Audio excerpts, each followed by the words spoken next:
स्वागत है आप सभी का यूपी न्यूज 25 पर। तो चलिए नजर डालते हैं आज की ताजा खबरों पर। बिहार चुनाव में हार के बाद अखिलेश यादव तनाव में। केशव प्रसाद मौर्य ने दी यह सलाह। वाराणसी में डिप्टी सीएम केशव प्रसाद मौर्य ने कहा कि बिहार चुनाव में हार के बाद अखिलेश यादव तनाव में हैं और उनकी राजनीतिक पकड़ कमजोर होती दिख रही है। उन्होंने सलाह दी कि अखिलेश वाराणसी आकर बाबा विश्वनाथ के दर्शन करें, जिससे तनाव कम हो सके।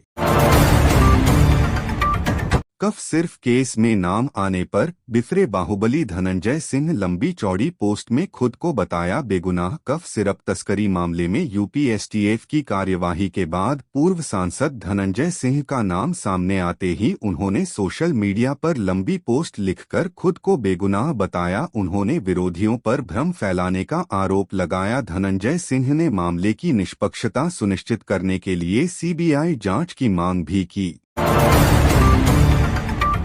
मुसलमान के मकान खरीदने पर हिंदू परिवारों ने दी पलायन की चेतावनी। हंगामे के बाद पुलिस ने लगवाया ताला। उत्तर प्रदेश के मेरठ जिले में एक मुस्लिम परिवार ने दूसरे समुदाय के लोगों के बीच मकान खरीद लिया, जिसके बाद उसमें दूध का कारोबार भी शुरू कर दिया। दूध कारोबार शुरू होने के बाद गुस्साए लोगों ने विरोध प्रदर्शन शुरू कर दिया। स्थानीय लोगों का कहना है कि मुस्लिम समुदाय अगर यहाँ रहेगा तो वह अपने घरों में ताला लगाकर इलाके को छोड़ देंगे। घोषित 48 घंटे के अंदर एक ही परिवार के 3 मासूमों की मौत। बुखार ने ली जान। हरकत में आया स्वास्थ्य विभाग। कुशीनगर के गुलरहिया टोला में 48 घंटे के भीतर एक ही परिवार के 3 मासूम तेज बुखार से दम तोड़ गए। घटनाओं के बाद स्वास्थ्य विभाग सतर्क हुआ और डॉक्टरों की टीम गांव पहुंचकर बच्चों की जांच कर रही है। मृत बच्चों में मंजू, खुशी और कृष्णा शामिल हैं। विभाग कारणों की विस्तृत जांच कर रहा है।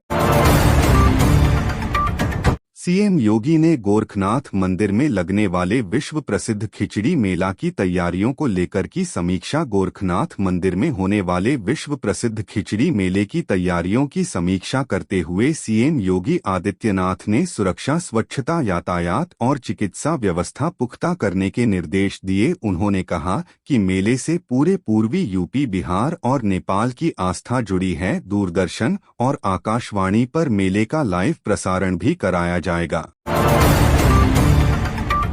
प्रेमानंद जी राधा रानी की शरण में पहुंचे। महाराज की झलक पाने को उमड़ी भीड़। वृंदावन में संत प्रेमानंद महाराज शनिवार को राधा रानी के दरबार में पहुंचे और विधिवत पूजा अर्चना की। उनकी एक झलक पाने को भारी भीड़ उमड़ पड़ी और श्रद्धालु सीढ़ियों व परिसर में लंबे समय तक जमा रहे। महाराज का आगमन पूरे वातावरण में भक्ति का रंग भर गया और दृश्य सोशल मीडिया पर भी तेजी से वायरल हुआ। मोदी की काशी में रोपवे से पहले वाटर बोट ट्रायल शुरू। आसान होगा गंगा घाटों का नजारा। प्रधानमंत्री नरेंद्र मोदी के संसदीय क्षेत्र वाराणसी में गंगा घाटों की सुंदरता को और आसान बनाने के लिए वाटर बोट का ट्रायल शुरू हो गया है। अगले महीने से 4 बोटों का नियमित संचालन प्रस्तावित है, जिनमें से 2 का ट्रायल सफल रहा है। यह बोट रामनगर से नमो घाट तक चलेगी, जिससे पर्यटकों को गंगा आरती और घाटों का आनंद लेने में सुविधा होगी। फर्जी बरेली में फिर गरजा बुलडोजर। कुतुबखाना मंडी में नगर निगम ने की कार्रवाई। दुकानदारों में मची खलबली। बरेली के कुतुबखाना मंडी में शुक्रवार रात नगर निगम ने अतिक्रमण हटाने के लिए बुलडोजर चलाए। 2 घंटे तक चली इस कार्यवाही में मैजिस्ट्रेट, पुलिस बल और नगर निगम का प्रवर्तन दल मौजूद था। यह कदम जिला उद्योग बंधु की बैठक में मिली शिकायत के बाद उठाया गया। अतिक्रमण हटाने से दुकानदारों में खलबली मच गई। गाजीपुर के शेरू खान से खरीदकर बिहार में बेचते थे। हीरोइन तस्करी के 4 नटवर लाल गिरफ्तार। मुख्य आरोपी फरार। गाजीपुर में एनएटीएफ और थाना दिलदार नगर पुलिस की संयुक्त कार्यवाही में 4 हीरोइन तस्कर गिरफ्तार हुए। गिरफ्तार आरोपी धर्मेंद्र कुमार, विपिन पासवान, दिव्यांशु प्रसाद और साहिल खान हैं। उनके कब्जे से 400 ग्राम हेरोइन बरामद हुई, जिसकी अंतर्राष्ट्रीय कीमत लगभग 80 लाख रुपए है। मुख्य आरोपी अभी फरार है। Inside story.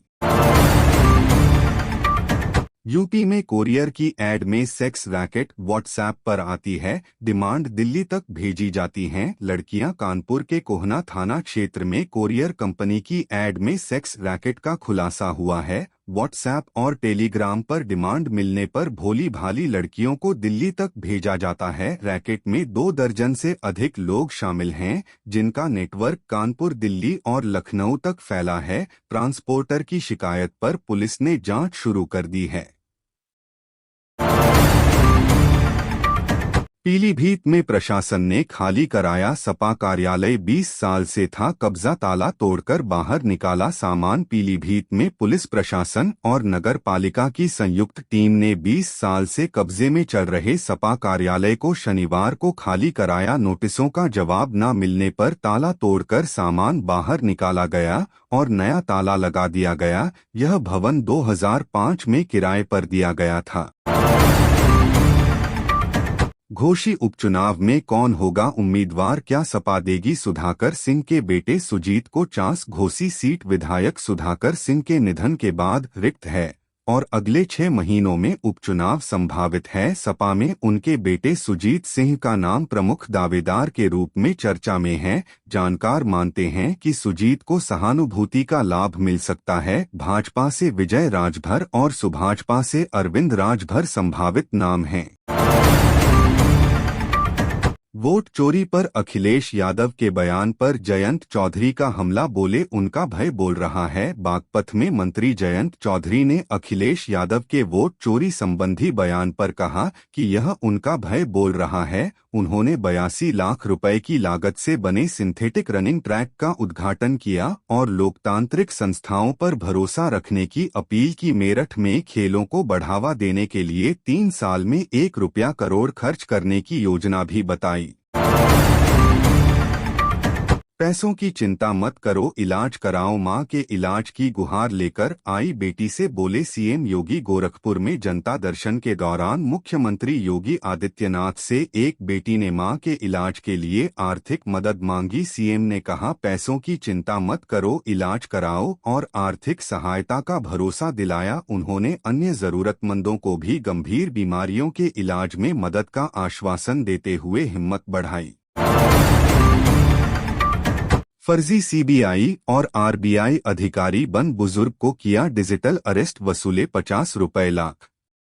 प्रयागराज के मुट्ठींज में एक बुजुर्ग व्यापारी को फर्जी सीबीआई और आरबीआई अधिकारी बनकर 10 दिन तक डिजिटल अरेस्ट का झांसा देकर 50 लाख रुपए की ठगी की गई। आरोपियों ने आधार नंबर से मनी लॉन्ड्रिंग केस में नामजद बताकर सुप्रीम कोर्ट का हवाला दिया और व्यापारी से 4 बैंक खातों में रकम जमा कराई। साइबर क्राइम पुलिस ने एफआईआर दर्ज कर जांच शुरू कर दी है।